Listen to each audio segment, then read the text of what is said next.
But we move on. Tony Schiavone was on the stage with Wheeler Useless, who got 2 words out, thank goodness, and MJF's music plays. And the big pop, and he comes out doing the Fargo strut. The devil has arrived. The people are chanting MJF, MJF. And of course, he says, since he leans into it, since I'm the devil and you love me, you're my loyal devil worshipers. Hey, Tony, you fat old prick. He's got the picture. Last week, he was yelling and he was mad at everybody. MJF is a smartass. He's an obnoxious smartass, a conniving, cheating, lying, smarmy, all these things. He belittled old Wheeler. He called himself a god to the fans. They would drink my spit.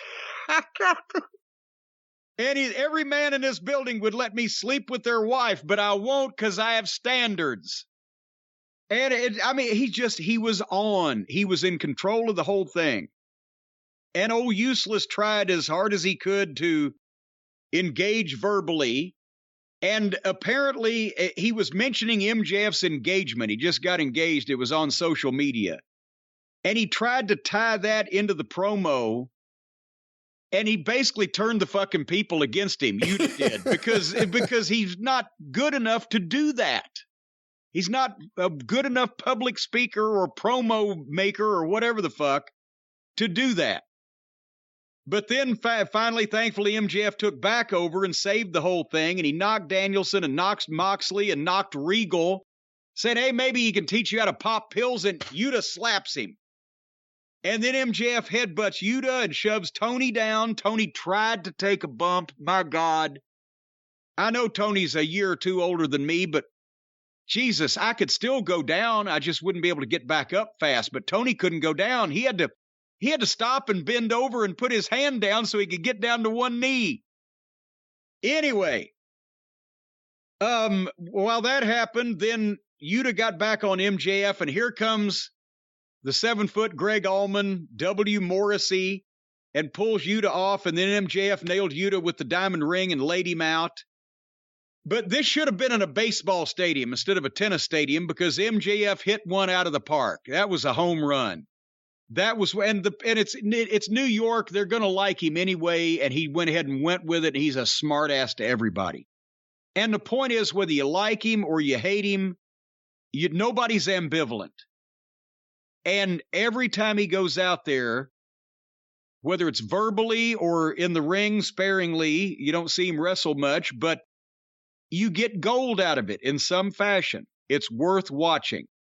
So whether they're going to like him or hate him, they can't take their eyes off of him. And that's Nature Boy Buddy Rogers level type of stuff there, where it doesn't matter whether they like you or they hate you. They just got to see you. What'd you think? You know, if you want to get booed, just have him go out there with W. Morrissey every week. That'll do the trick. Yuta was awkward as hell on the mic, and obviously I didn't know where they were going at first, and then MJF came out to the big, massive hometown pop. Yeah. He's one of the few captivating people on that show.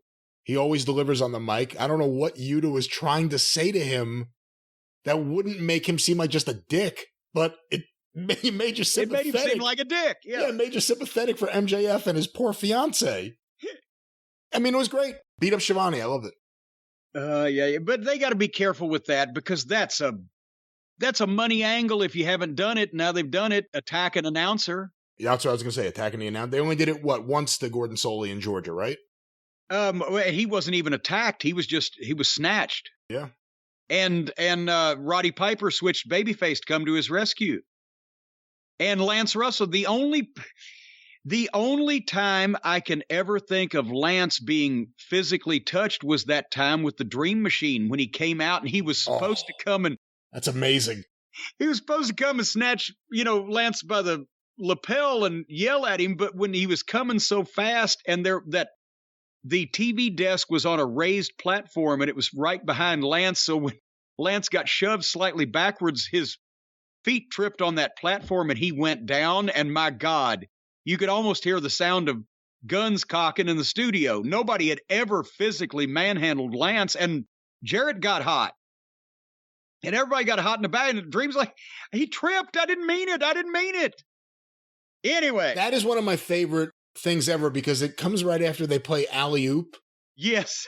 Which is just this, like, alley-oop. And it's just Dream Machine dancing and kicking. The Hollywood Argyles. He had turned heel, and there was a video of Lawler and a video of Dream for their big match. But the video of Lawler was him beating everybody, and the video of Dream was him hitting the ropes and tripping or getting foiled or taking bumps or whatever. Alley-oop.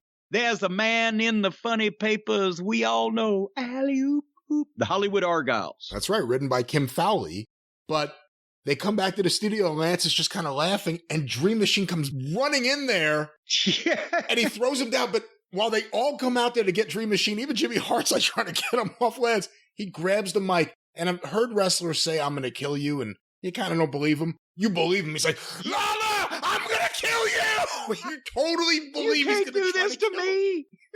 You made me look like a fool, boy.